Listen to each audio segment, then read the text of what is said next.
Allô? Ouais, t'es où? Je te vois pas. Ah, je te vois, je suis là. Ah, t'es là. Salut, ça va? Ça va et toi? Ouais, bah ouais. Je suis un peu fatiguée par rapport à la maraude d'hier soir. Mais sinon, toi, la conférence zéro déchet, c'était comment? Ah, la conférence a été super intéressante, hein, mais c'est quoi une maraude?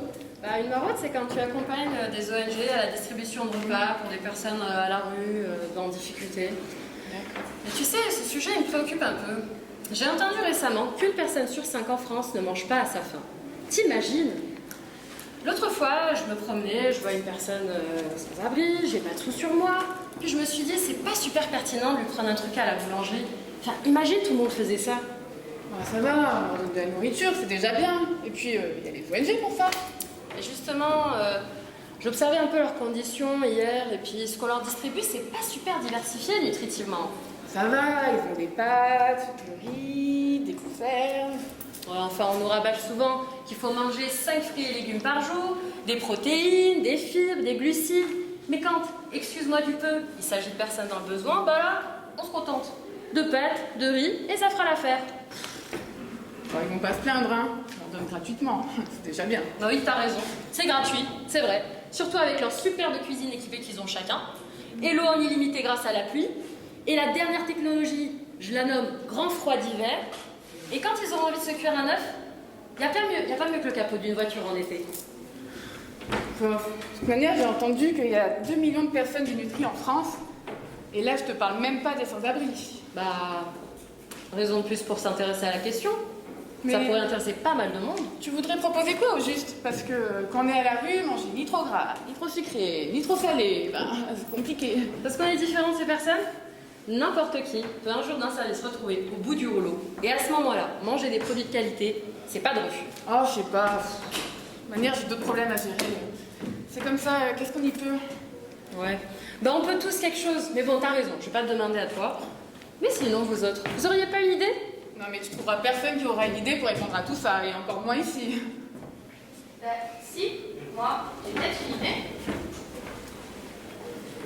Ce que vous cherchez, en fait, ce serait un produit nomade qui peut supporter n'importe quelle condition et avoir les nutriments nécessaires, non? Super idée, madame! Venez. En plus, avec la crise sanitaire, le nombre de personnes souffrant de la faim va doubler.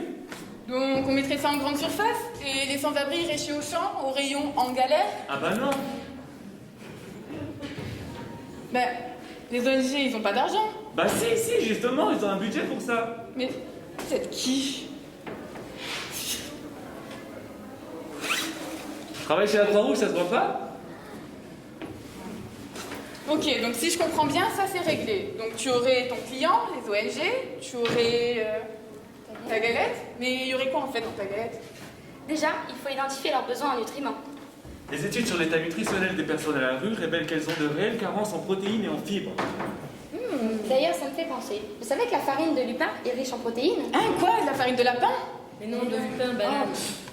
Enfin, je te ferai remarquer que c'est pas les idées qui manquent. Merci madame, vous êtes du coup? Oui, pardon.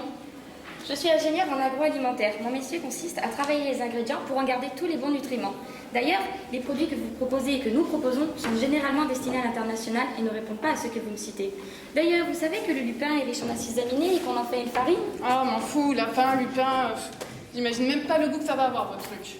Non, ça a un goût particulier, c'est vrai, mais avec une boisson de soja, de la purée d'amande, de la pâte de figue, du miel, du citron, on en fera un produit bon gustativement.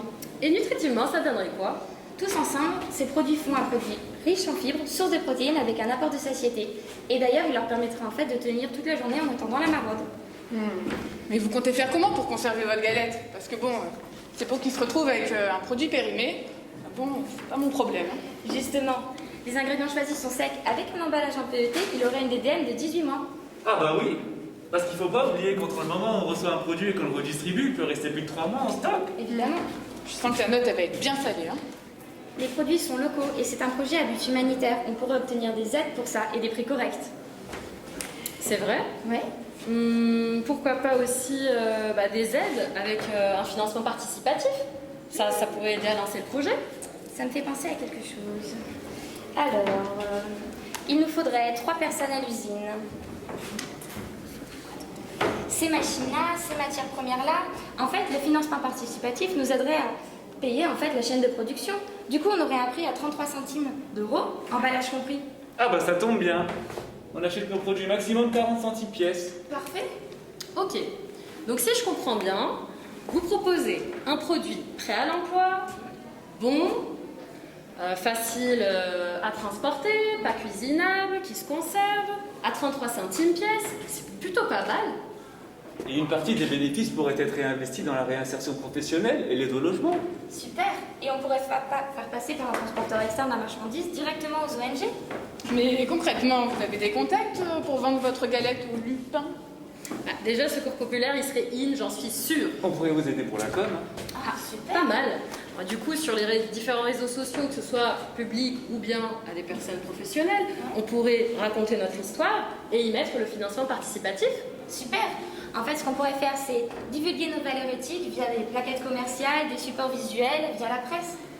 Eh ben, ils sont bien ambitieux, hein. Ça semble quand même tenir la route, leur truc.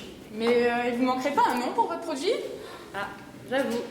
Réfléchissons. Il y a un mot qui résonne pour moi, c'est Ohana. Ah Ohana.